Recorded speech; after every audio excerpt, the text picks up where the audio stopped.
Assalamualaikum everyone, welcome back to another new video. Hope you are doing good. I'm also fine by the grace of Almighty Allah. So দেখতেই পাচ্ছ তোমরা আজকের ভিডিওতে আমরা fate of RBC নিয়ে কথা বলবো এবং শিখবো ফেট অফ আরবিসি মানে আরবিসি কোথায় যে ডিস্ট্রাকশন হয় আরবিসির দশাটা। হ্যাঁ, আফটার 120 আমরা জানি যে আরবিসির লাইফ সাইকেল হচ্ছে 120 ডেজ, তাই না? সো 120 দিন পরে আরবিসির যে দশাটা তার যে কী অবস্থাটা হয় সেটা আমরা আজকে জানবো। ঠিক আছে, আরবিসি ভেঙে সে কিসে রূপান্তরিত হয়, কোথায় যে এবং কিসের মাধ্যমে সেটা আমাদের দেহ থেকে বের হয়ে যায় সেটা আমরা সেই সম্বন্ধে আজকে আমরা জানবো। ঠিক আছে, so without any further talking let's start the video. Okay, after 120 days RBC become fragile. আরবিসির যে মেমব্রেনটা, হ্যাঁ, RBC membrane, okay, RBC membrane become fragile. মেমব্রেনটা কী হয়? ফ্রাজাইল হয়ে যায়, ভঙ্গুর হয়ে যায়, অ্যান্ড ডিস্ট্রয় এবং ধ্বংস হয়ে যায় by reticulo endothelial system. So এখানে একটা কোয়েশ্চেন হচ্ছে reticulo endothelial system, what do mean by reticulo endothelial system? Reticulo endothelial system হচ্ছে a part of immune system responsible for phagocytosis. Okay, reticulo system হচ্ছে অনেকগুলো ফ্যাগোসাইটিক সেল মিলিত হয়ে তৈরি হয় যেটা সাহায্য করে ইমিউন সিস্টেমকে। ওকে, এটার কাজ হচ্ছে ফ্যাগোসাইটোসিস করা। ওকে, ফরেন পার্টিকেলস এবং ড্যামেজ যে সেলগুলো আছে আমাদের দেহে সেই সেলগুলোকে সে রিকগনিশন করবে, ইনগালফ করবে এবং ডিস্ট্রয় করে ফেলবে। ওকে, সো এন্ডোথেলিয়াল সিস্টেম কী কী নিয়ে তৈরি হয় দেখো, লিভার, তারপর স্প্লিন, তারপর হচ্ছে lymph node and bone marrow. হ্যাঁ, লিভারের মধ্যে মেইনলি হচ্ছে কুফার সেল। ওকে, স্প্লিন, এই যে স্প্লিনে হচ্ছে এই যে আরবিসিগুলো যাবে এবং ধ্বংস হবে। হ্যাঁ, আবার ইন্ট্রাইউট্রাইন লাইফে স্প্লিন থেকে কিন্তু আরবিসি তৈরিও হয়। ওকে, তারপর হচ্ছে লিম্ফ নোড, এগুলো সবই কিন্তু ইমিউন সিস্টেমের অংশ। ওকে, তার মানে আমরা বলতে পারি যে রেটিকুলো এন্ডোথেলিয়াল সিস্টেমটা হচ্ছে একটা ইমিউন সিস্টেমের একটা পার্ট যেটা রেসপন্সিবল ফর ফ্যাগোসাইটোসিস। এবং দেখো ফ্রাজাইল আরবিসি, ফ্রাজাইল আরবিসি এখানে দেখতে পাচ্ছ যে fragile RBC destruction by reticulo endothelial system. আমরা মাত্রই দেখলাম যে রেটিকুলো এন্ডোথেলিয়াল সিস্টেম হচ্ছে a part of immune system responsible for phagocytosis. Okay, এখন দেখো রেটিকুলো এন্ডোথেলিয়াল সিস্টেমের মধ্যে প্রচুর পরিমাণে ম্যাক্রোফেজেস থাকে। ঠিক আছে, আর রেটিকুলো এন্ডোথেলিয়াল সিস্টেম কী কী নিয়ে গঠিত হয়? লিভার, তারপর স্প্লিন, লিভারের কী থাকে? লিভারের কুফার সেল, স্প্লিন, তারপর লিম্ফ নোড, বোন ম্যারো। হ্যাঁ, এগুলো সমন্বয়ে হচ্ছে তোমার কি রেটিকুলো এন্ডোথেলিয়াল সিস্টেম গঠিত হয়। ক্লিয়ার? এখন দেখো ফ্রাজাইল আরবিসিগুলো কোথায় যাবে? এই রেটিকুলো এন্ডোথেলিয়াল সিস্টেমে চলে যাবে আফটার 120 ডেজ লেটার দেন। ওকে, 120 দিন পরে আরবিসিগুলো তোমার কি করবে? তোমার ডিস্ট্রাকশন হবে রেটিকুলো এন্ডোথেলিয়াল সিস্টেমের মধ্যে। যখন এই আরবিসিটা রেটিকুলো এন্ডোথেলিয়াল সিস্টেমে যে ডিস্ট্রাকশন হবে তখন আমরা জানি আরবিসির মধ্যে প্রচুর পরিমাণে কি থাকে? হিমোগ্লোবিন থাকে, তাই না? এখন আরবিসির মধ্যে আমরা জানি আরবিসির যে কম্পোজিশন ছিল সেখানে কি ছিল? ওয়াটার ছিল এবং সলিড সাবস্টেন্স। ওয়াটার হচ্ছে তোমার 65 to 70% মতন ওয়াটার থাকে আরবিসির মধ্যে, এবং সলিড সাবস্টেন্সের মধ্যে হিমোগ্লোবিন, সলিড সাবস্টেন্স ধরো 30% সলিড সাবস্টেন্স। এখন দেখো যদি এতটুকু, আর সলিড সাবস্টেন্সের মধ্যে মোস্ট অফ দা হচ্ছে তোমার কি থাকে? হিমোগ্লোবিন থাকে। বুঝতে পারছো? 33% কি থাকে? হিমোগ্লোবিন থাকে, এবং আদার 2% হচ্ছে তোমার প্রোটিন, ফসফোলিপিড অ্যান্ড কোলেস্টেরল, ঠিক আছে, এটসেট্রা, এগুলো আলাদা থাকে।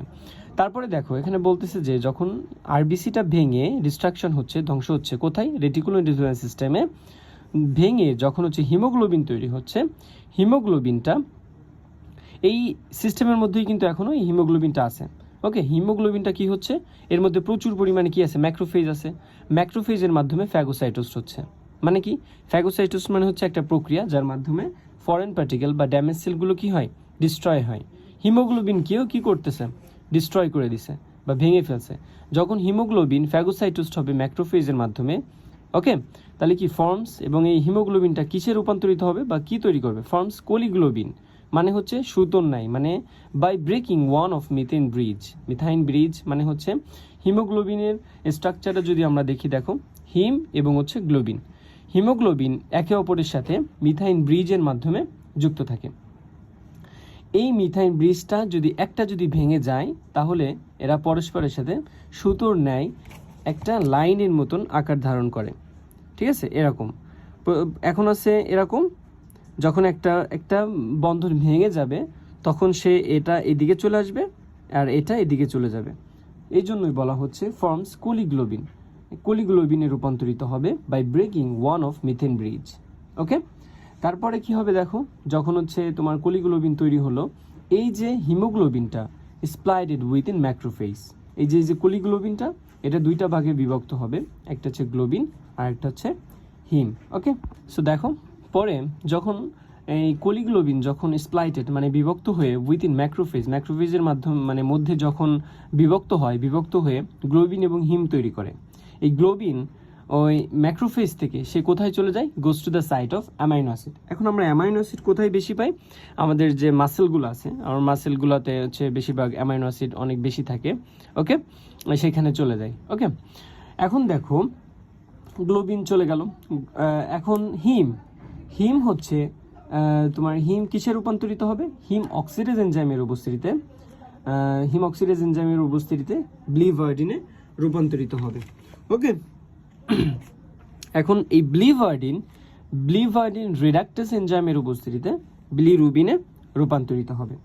এই যে সম্পূর্ণ যে তোমার ডিস্ট্রাকশন রেটিকুলো এন্ডোথেলিয়াল সিস্টেমের যে এই সম্পূর্ণ কাজটা সম্পূর্ণ হয়েছে কিসের মধ্যে, মেইনলি স্প্লিনের মধ্যে। ওকে, এই যে বিলিরুবিন উৎপন্ন হইল, এই উৎপন্ন হওয়া পর্যন্ত সব কিছু তোমার মেইনলি কিসের মধ্যে সংগঠিত হয়েছে, এটা মেইনলি স্প্লিনে হয়েছে। ক্লিয়ার?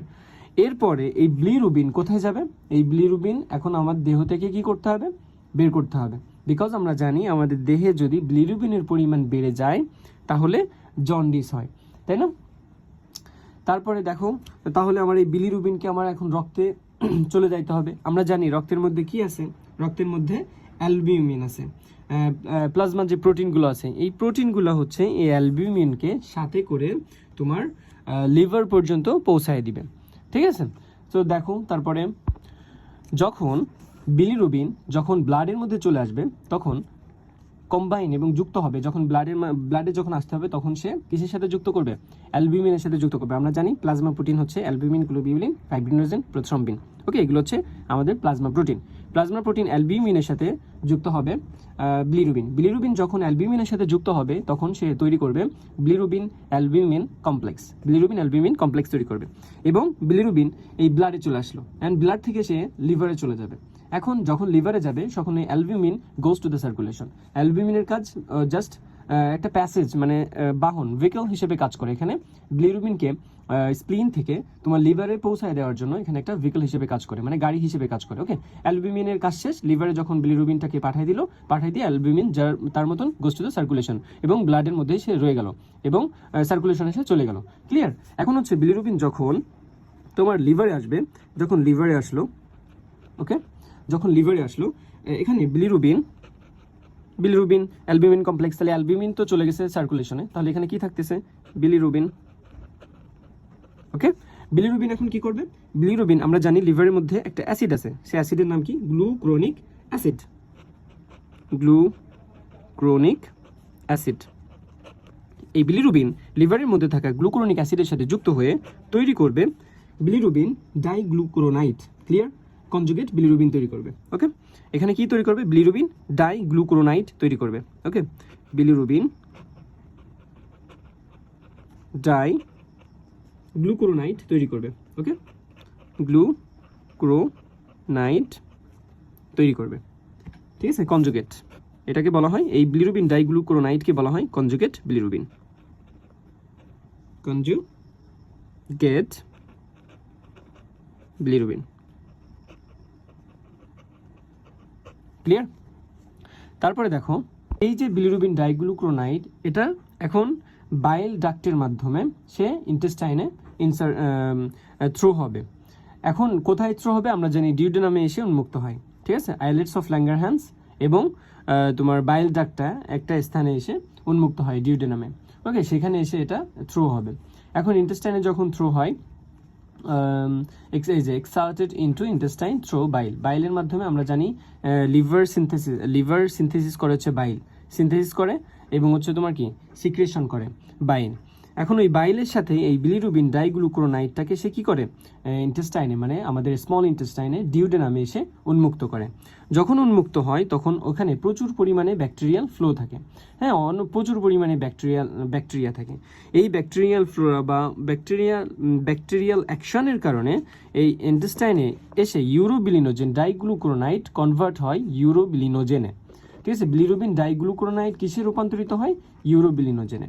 ইউরোবিলিনোজেনে যখন রূপান্তরিত হয় তখন ইন্টেস্টাইনাল ফ্লোরার মাধ্যমে এবং বিভিন্ন অক্সিডাইজড বা ব্যাকটেরিয়ার কারণে অক্সিডাইজড হয়ে সে স্টারকোবিলিনোজেন তোমার ব্যাকটেরিয়াল অ্যাকশনের কারণে স্টারকোবিলিনে রূপান্তরিত হয়।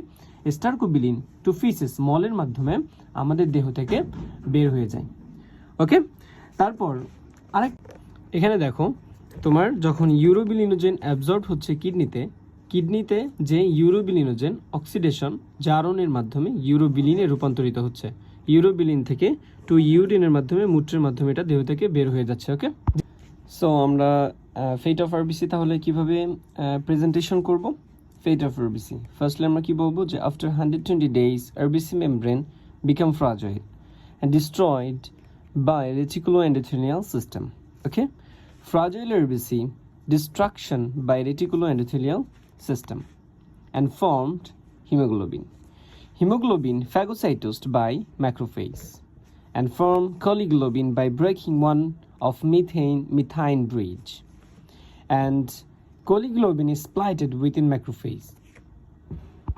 Choleglobin স্প্লাইটেড মানে হচ্ছে বিভক্ত হওয়া, স্প্লাইটেড উইদিন মানে মধ্যে ম্যাক্রোফেজের মধ্যেই এই কলিগ্লোবিনটা দুইটা ভাগে ভাগ হয়, গ্লোবিন অ্যান্ড হিম। আমরা জানি হিমোগ্লোবিনের দুইটা পার্ট, একটা হচ্ছে হিম আর হচ্ছে গ্লোবিন। হিম হচ্ছে আয়রন আর গ্লোবিন হচ্ছে protein.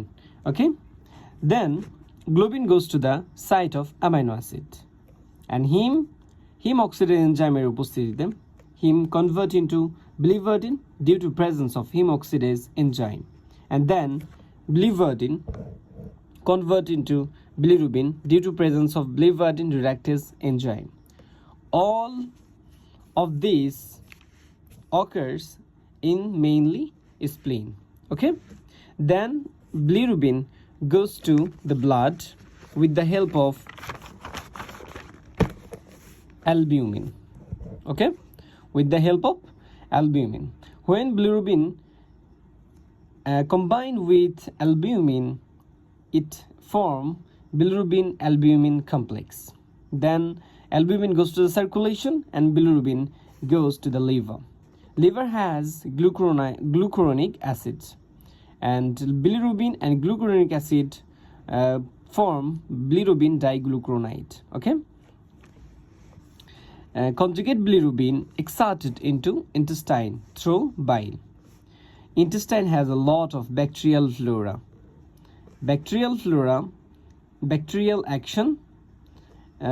Bilirubin diglucuronide convert into urobilinogen due to presence of bacterial action. Then urobilinogen convert into stercobilinogen, and stercobilinogen convert into stercobilin due to presence of bacterial action. And then stercobilin goes with feces and excrete from the human body.